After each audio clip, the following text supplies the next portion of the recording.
It was supposed to be a quiet evening. The Kennedy Center had seen its fair share of legends, but that night felt different. A special tribute event titled Voices That Changed America had been announced weeks prior, drawing attention from across the nation. Two names dominated the promotional material: Denzel Washington and Morgan Freeman, two titans of the screen, two voices America listened to, admired, and sometimes feared. The red carpet outside shimmered under camera flashes. Inside, the auditorium buzzed with a mix of political figures, industry giants, and everyday fans who'd fought to get in.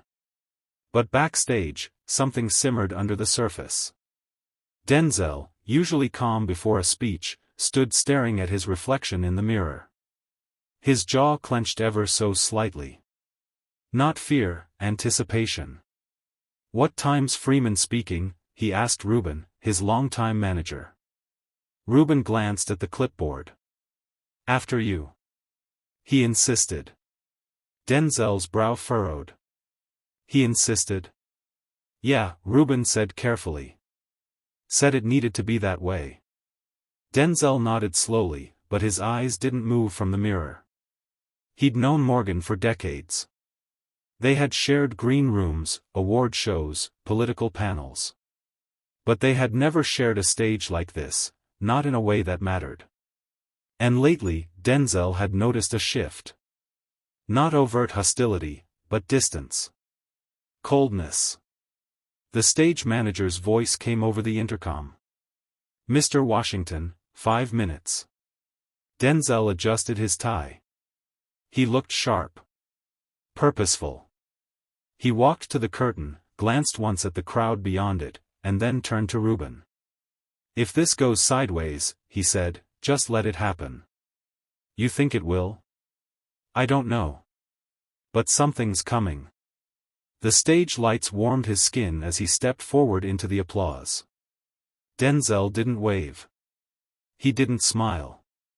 He just walked to the mic and looked out at the sea of faces, waiting, expecting. "I've always believed," he began, "that you don't earn a platform, you borrow it. And you use it until someone better comes along, or until your voice gets quiet." A pause. His voice lowered, the way only he could control it. "Tonight's not about awards or acting or even legacy. It's about responsibility. And the cost of silence." From the side of the stage, Morgan Freeman watched, arms folded, expression unreadable. Denzel continued, "We live in a country where voices are currency. Some of us get paid for it.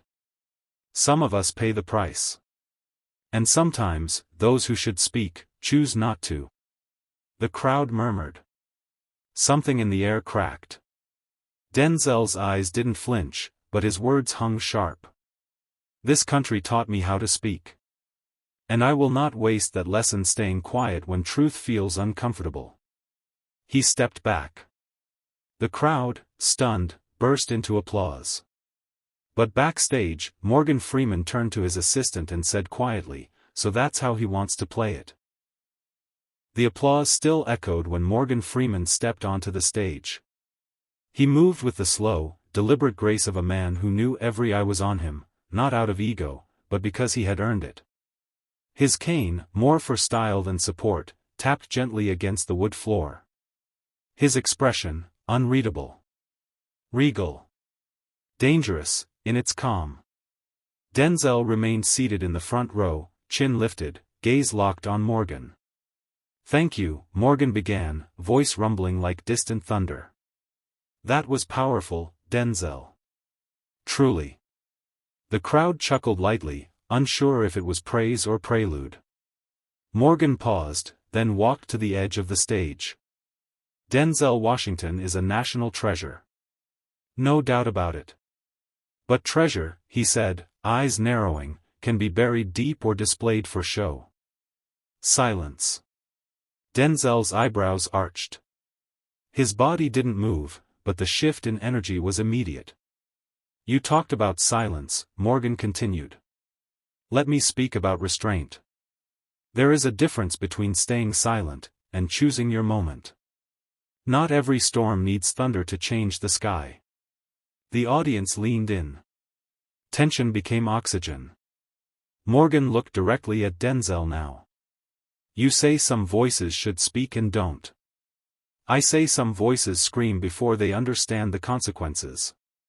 A few gasps. Someone in the back audibly whispered, "Is this real?" Morgan stepped closer to the microphone.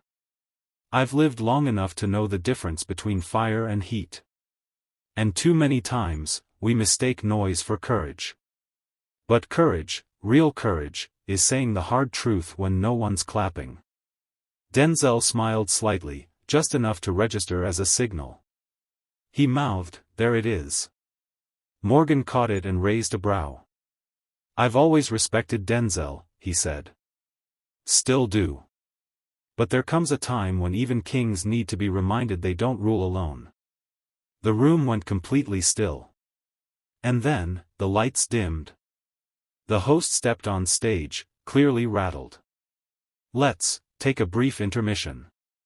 As the audience buzzed with disbelief, Denzel stood up slowly and walked toward the green room.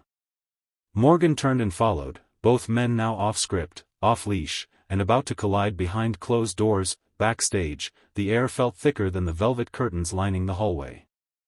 Denzel stood near the coffee cart, his hands resting on the countertop, silent.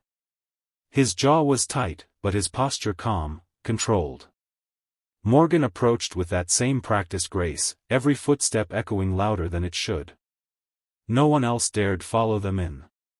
The crew, assistants, even Reuben had vanished like shadows avoiding a storm. Morgan stopped a few feet from Denzel. That was bold, he said flatly. Denzel turned slowly, face unreadable. Was it wrong? Morgan tilted his head. Truth isn't always wrong. But sometimes it's reckless. A beat passed. Denzel stepped forward. You think I was reckless? Morgan didn't blink. I think you're angry. And you're using that anger to dress up as righteousness. Denzel chuckled once, low and sharp. And I think you've been quiet so long, you started calling it wisdom. The words landed like punches without fists. Morgan's lips pressed into a thin line. I don't owe this country noise, Morgan said. I've given it decades of craft, of message, of quiet rebellion. And yet, Denzel replied, stepping closer, when it burns, when it screams, you sit in your leather chair and narrate documentaries about the past, instead of standing in the fire of the present. That stung. Morgan's eyes narrowed, his voice lowering. Careful, son. You're not the only one who's earned this voice. Denzel leaned in. Then use it. Silence again. Two men. Two giants. Neither willing to move first. Not physically. Not emotionally. Then Morgan spoke, quietly, but with intent. You think volume equals impact. I think patience shapes legacy. That's our difference. Denzel nodded. Maybe. Or maybe you're just afraid of what people might hear if you finally speak raw. Morgan's gaze didn't flinch. You're wrong. Then say it, Denzel challenged. Say the thing you've never said. On stage. In front of them. Morgan looked away, just for a second. Then back. Fine, he said. And just like that, the war became something deeper than ego. It became a question of truth. Of legacy. Of how two legends carried the weight of millions, differently. The intermission bell rang. The next act was on deck. But all eyes would stay on the two men who had already rewritten the script. The lights came up, but the room felt darker. Whispers coursed through the audience like electric current. Social media had already exploded, clips of Denzel's speech and Morgan's comeback were trending in real time. #LegendClash and #Denzel vs Freeman were being dissected by pundits, activists, and armchair philosophers alike. Backstage, both men stood in opposite corners of the wings, awaiting the closing panel, a segment that had originally been scripted as a light-hearted dialogue between two icons. That script had been torn to shreds. The host, clearly shaken, approached them. "Look, we can skip the panel if you want. This is already. I mean, people are losing it online." Denzel didn't even look at him. "Start the timer." Morgan adjusted his jacket. "Let's finish what we started." Moments later, they stepped onto the stage side by side. No smiles. No handshakes. The audience hushed, sensing they were about to witness something historic, or catastrophic. The host forced a smile. What a night. Two icons. Two visions. Let's talk about what just happened. Morgan leaned toward the mic first. "We're not here to fight. We're here to reveal." Denzel nodded. "And sometimes, revealing the truth feels like war." The host gulped audibly. "Morgan, earlier you said real courage is saying hard truths when no one is clapping. What truth are you ready to say now?" Morgan stared ahead. Then turned to Denzel. "I stayed quiet during the Ferguson riots. I stayed quiet during George Floyd. I said it was too political, too soon. But what I didn't say, what I couldn't admit, was that I didn't want to lose my place at the table." Gasps. Denzel's face shifted. Not in triumph, but in understanding. Morgan continued. "I thought I could do more from within the system. But the truth is, I was scared. Scared I'd be labeled. Dismissed. That everything I built would turn to dust the moment I raised my voice." The auditorium fell into an eerie silence. Denzel spoke. "That's the difference. I was never afraid of being labeled. I was afraid of staying silent and waking up one day not recognizing the man in the mirror." Morgan looked down. "I recognize you, Denzel. Even when I disagree with you." Denzel extended a hand. "Then maybe we start talking louder, together." And in that moment, the crowd stood as one. Not for a speech. Not for a show. But for the raw, unfiltered humanity of two men refusing to let pride outshout purpose. The standing ovation rolled like a wave, not polite applause, not obligation, but something visceral. Something real. Denzel and Morgan stood still for a moment, letting it wash over them. Their hands met in a firm, quiet clasp. No showmanship. Just steel meeting steel. The host, unsure how to proceed, stepped back from the mic. "Gentlemen," he said softly, "if I may, you've both just changed the tone of this event. Maybe even the country." Morgan chuckled. "We're just two actors. Don't give us that much credit." Denzel's gaze swept the audience. "No. We're not just actors. We're voices. And tonight, we used them." A young woman in the front row raised her hand. The cameras were still rolling. The production team hesitated, but Denzel nodded. She stood nervously. Do you think black voices in America have been trained to survive instead of speak?" The question hung in the air. Morgan took a breath, then responded. "We've been taught that silence is safety. That if we just work hard enough, stay clean enough, smile long enough, the world might spare us." He looked down for a moment. "But that's not living. That's performing." Denzel followed. "And the longer you perform, the harder it is to find your own voice again. You start sounding like the role they wrote for you, not the man you were born to be." The woman nodded, her eyes glistening. Around her, people started clapping. Not frantically, but in rhythm. A steady, grounded rhythm of agreement. Of understanding. Morgan turned to Denzel. "You said something earlier. About borrowing the platform." Denzel nodded. "Until someone stronger comes along." Morgan smiled. Maybe we stop waiting for someone stronger and start lifting them. The moment crystallized. The auditorium, filled with CEOs, senators, students, and strangers, felt like a congregation. A call to something higher than entertainment. The host leaned in again. We'll be wrapping shortly, but, if there's one message each of you wants to leave behind tonight, what is it? Denzel turned to the crowd. Speak, even if your voice shakes. Morgan followed. And listen, especially when it doesn't. The lights dimmed again. But this time, it wasn't an intermission. It was a passing of fire, backstage again. The applause still thundered through the thick walls, but the mood had shifted entirely. The production crew didn't look at the monitors, they looked at each other, stunned. The event wasn't supposed to trend. It wasn't supposed to matter. But somehow, it now carried the emotional weight of a protest, a sermon, and a masterclass all at once. Inside a quiet dressing room, Morgan sat with his jacket off, his cane leaning against a side table. He was sipping water, hands shaking just slightly, not from age, but from adrenaline. Denzel entered without knocking.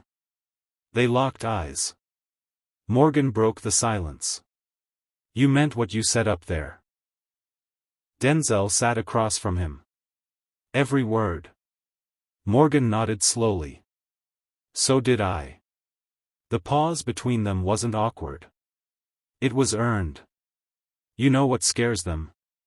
Morgan asked, eyes narrowing slightly. Not our words. Our agreement. Denzel gave a half smile. Two black men, two different generations, no script, that's a revolution now. Morgan chuckled. It shouldn't be. But it is, Denzel replied. They sat in silence, the way jazz musicians do between movements, when nothing needs to be said because everything has been played. Then Morgan added, I thought I was protecting something. My image. My legacy. Denzel looked at him, voice steady. You were protecting a door that was never locked. We just forgot we could walk through it together.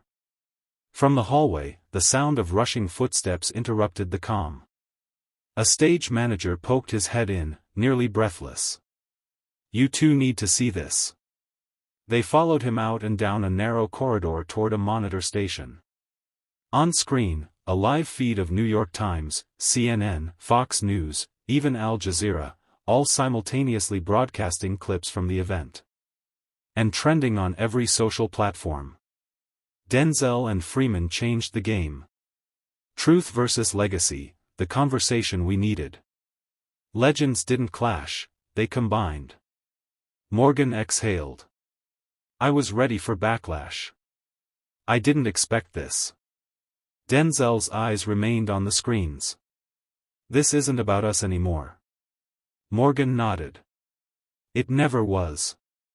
The world outside had caught fire, not with rage, but with something rarer. The next morning, America was split, not in rage, but in reflection. Cable shows debated every word. Podcasts broke down body language, tone, history. Editorials titled The Freeman Reckoning and Denzel's Declaration appeared across political lines. One commentator on MSNBC put it best. They didn't debate each other. They dared each other to be more honest than they've ever been. But while the world talked, the two men were quiet. Denzel sat on his balcony in LA, the script for his next film untouched on the table beside him. He scrolled through messages, from activists, politicians, kids from the South Side and the Bronx, all saying the same thing. Thank you for not playing safe. Meanwhile, Morgan was in Mississippi, on the porch of the house he'd grown up in. No publicists. No security. Just an old wooden rocking chair and the sound of wind through pine trees. His phone vibrated. A text from Denzel. You know they're gonna want us to do this again. Morgan stared at the screen. Then typed. Only if it's not a performance. To which Denzel replied. It never was. Later that evening, a producer from 60 Minutes called both of them. A dual sit-down interview, no edits, no filters. Morgan was hesitant. Denzel said yes immediately. "You're still the cautious one," Denzel joked on the call. "And you're still the reckless one," Morgan shot back. But this time, Denzel said softly, reckless felt like truth. They agreed. And the world waited again. This wasn't just entertainment anymore. It was movement.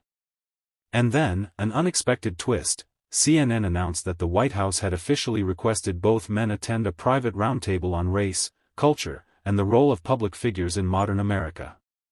Denzel's response? "I'll come. But I'm not bringing a speech. I'm bringing questions." Morgan added. "And I'm bringing history." The roundtable was scheduled. But behind the scenes, something else stirred. A young congressional aide had leaked the footage of an internal government discussion. One that mentioned concerns about celebrity influence steering national conversations. A veiled warning. When Denzel read it, he smiled. "Good," he whispered. "Let them feel it."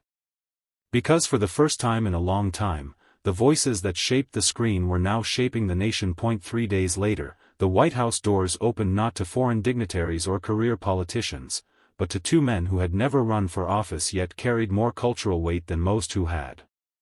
Denzel arrived in a dark navy suit, crisp, sharp, no tie. Morgan followed in a charcoal ensemble and subtle silver cufflinks that caught the light every time he moved. Inside the Roosevelt Room, the energy was tense. Around the table sat senators, think tank experts, media consultants, and even a few civil rights leaders. But it was clear, everyone was there for them. A staffer tried to open with pre-approved talking points. Denzel raised a hand. "Let's not pretend this is neutral. Y'all called us in because what we said on that stage rattled something." A few chuckles. A few stiff shoulders. Morgan leaned forward. "You want our voices? Then listen, unfiltered." An older senator interjected, "You've become symbols, like it or not. And symbols carry responsibility." Denzel fired back, "So do elected officials. And yet, we're the ones being warned for telling the truth out loud." Silence. Then, Denzel continued. "You all like us when we're scripted. When we're characters in somebody else's version of America. But the moment we own the narrative, suddenly it's dangerous." Morgan followed up, "If your system feels threatened by two black men having a conversation on stage, maybe the problem isn't the conversation." A young congresswoman leaned in. "What do you want from us?" Denzel didn't blink. "We want you to stop being afraid of discomfort." Morgan added, "And we want access. Not for us, for the voices no one hears. The ones in prison classrooms. In forgotten towns. In cities you only visit after the cameras are rolling." An aide began jotting notes furiously. Across the room, a senior advisor whispered to the chief of staff, "We underestimated them." The chief of staff replied, "No, we underestimated how ready the public was for this." As the meeting drew on, lines blurred. There was no left or right in that room. Just truth, and resistance to it. And outside, in front of the gates, crowds were gathering, not to protest, but to listen. Screens streamed clips from the Freeman, Washington summit. Journalists narrated it like it was a historic treaty being signed. Because in a way, it was. That night, both men found themselves in unfamiliar territory, the epicenter of a conversation they hadn't scripted, directed, or rehearsed. Cable news anchors called it the Freeman Washington Doctrine. Think pieces exploded across every outlet. Some praised it as a breakthrough in political discourse, a needed moral check from cultural icons. Others warned of the blurring of lines between Hollywood and statehood. But the public? They were hungry. Clips of Morgan's quiet admission, "I was scared to speak," were spliced alongside Denzel's fire. We're not symbols. We're men with voices. TikTok duets. Reaction videos. Hashtags. Rap remixes. College campuses held Washington Freeman forums under basketball gym bleachers. Bookstores sold out of both their biographies. Something was shifting, not because of what they said, but because of how they said it. No spin. No performance. Just raw, conflicting, real truth. And then, the White House pushed back. An anonymous leak surfaced. An internal memo titled Containment Strategy, Managing Celebrity-Led Narrative Disruption.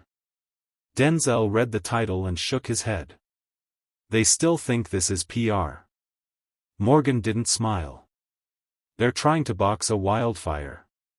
That night, Denzel posted a simple black and white video. Just him. No lighting. No edits. They want us to go quiet. Not happening.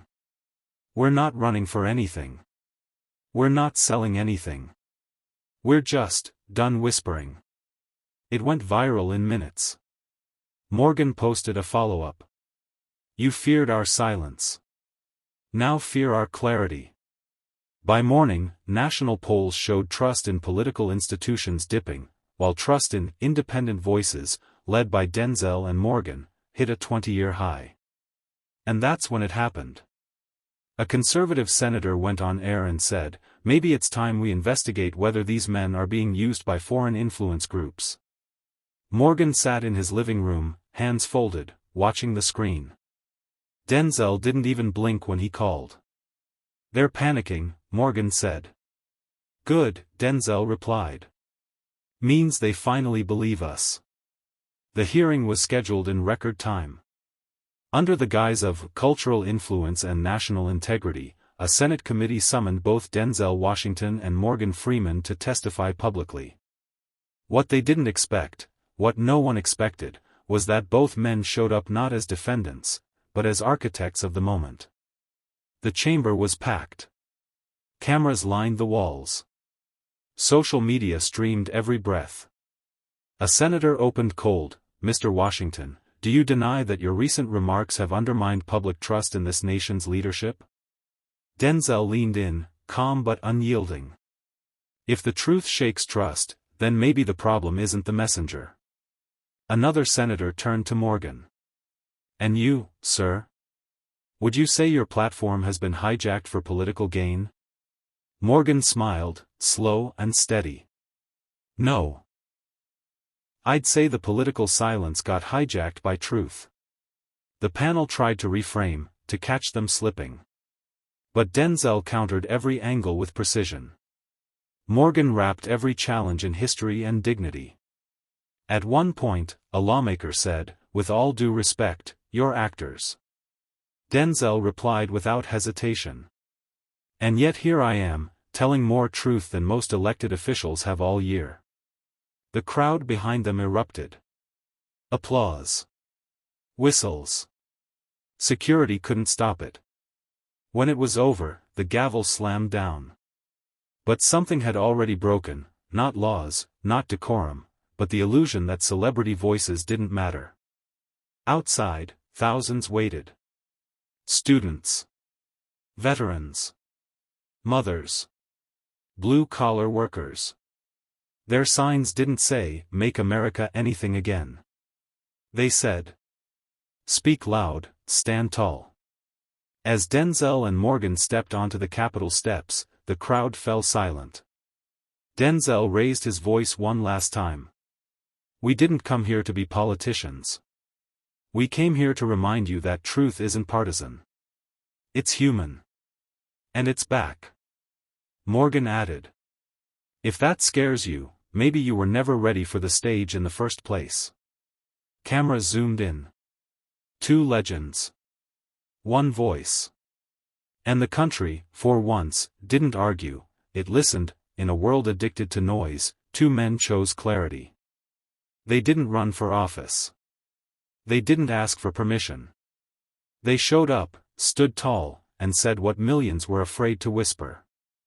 Denzel and Morgan didn't just rewrite the rules. They reminded us why stories still matter.